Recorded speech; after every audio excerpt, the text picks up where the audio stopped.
প্রিয় মুক্তিকামী ছাত্র জনতা, আমরা দেখতে পাচ্ছি যে আমাদের এই অভ্যুত্থান এবং বিপ্লবের পরেই দেশে অরাজকতা নাশকতা করছে ফ্যাসিস্ট এবং তাদের দোসররা। আমরা দেখতে পাচ্ছি যে বিভিন্ন জায়গায় এখন গোলাগুলি চলছে, মন্দিরে হামলা হচ্ছে এবং নাশকতা ও লুটপাট করছে। আমরা মনে করি আমাদের যে ছাত্র নাগরিকদের অভ্যুত্থান তাকে নস্যাৎ করার জন্যই পরিকল্পিতভাবে এই ধরনের ঘটনা ঘটানো হচ্ছে। আমরা মুক্তিকামী ছাত্র জনতাকে সজাগ এবং সতর্ক থাকতে আহ্বান জানাচ্ছি এবং আমাদের যে অন্তর্বর্তীকালীন সরকার, আমরা সেই সরকারের যে প্রস্তাবনা 24 ঘন্টার সময় নিয়েছিলাম, জরুরি পরিস্থিতি মোতাবেক আমরা এখনই তার একটি রূপরেখা ঘোষণা করছি।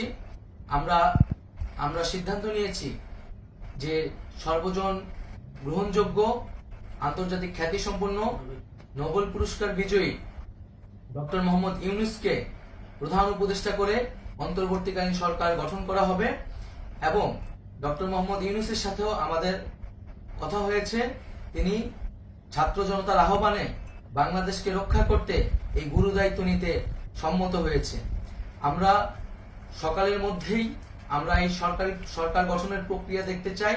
রাষ্ট্রপতির কাছে আহ্বান থাকবে যে দ্রুত সময়ের মধ্যে ডক্টর মোহাম্মদ ইউনূসকে প্রধান উপদেষ্টা করে অন্তর্বর্তীকালীন সরকার গঠন করা হোক এবং এই অন্তর্বর্তীকালীন সরকারের বাকি সদস্যদের নামও আমরা সকালের মধ্যে ঘোষণা করব।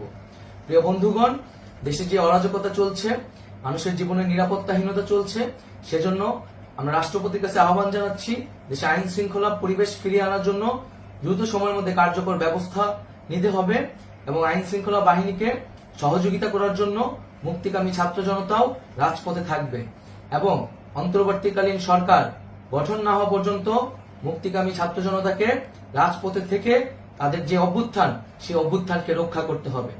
প্রিয় বন্ধুগণ, আমরা রক্ত দিয়েছি, শহীদ হয়েছি। আমাদের যে প্রতিশ্রুতি একটি নতুন বাংলাদেশ গঠন করার জন্য, সেটিকে আমাদের অবশ্যই বাস্তবায়ন করতে হবে এবং অবশ্যই ছাত্র জনতার প্রস্তাবিত সরকার বাদে কোনো ধরনের সরকার কিন্তু মেনে নেওয়া হবে না।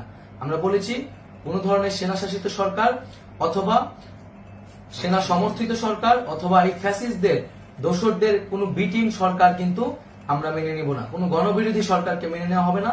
ছাত্র জনতার অভ্যুত্থানকারী যে প্রস্তাবিত সরকার, অন্তর্বর্তীকালীন সরকার, যেটা আমরা সিদ্ধান্ত উপনীত হয়েছি ডক্টর মোহাম্মদ ইউনূসকে প্রধান উপদেষ্টা করে এই সরকার গঠন করা হবে, সেই সরকারকেই বাস্তবায়ন করতে হবে অবিলম্বে। আগামীকাল সকাল থেকে সকলকে আহ্বান জানাচ্ছি রাজপথে থাকার জন্য এবং আমাদের যে সাম্প্রদায়িক সম্প্রীতি এবং রাষ্ট্রীয় সম্পদ রক্ষা কমিটির ঘোষণা হয়েছে বৈষম্যবিরোধী ছাত্র আন্দোলনের নেতৃত্বে, সকল পাড়ায় পাড়ায় এলাকায় এলাকায় সেই কমিটি পাহারায় থাকবে। আমাদের সংখ্যালঘু কমিউনিটিকে আমাদের রক্ষা করতে হবে, রাষ্ট্রীয় সম্পদ এবং এই দেশকে রক্ষা করতে হবে আমাদের।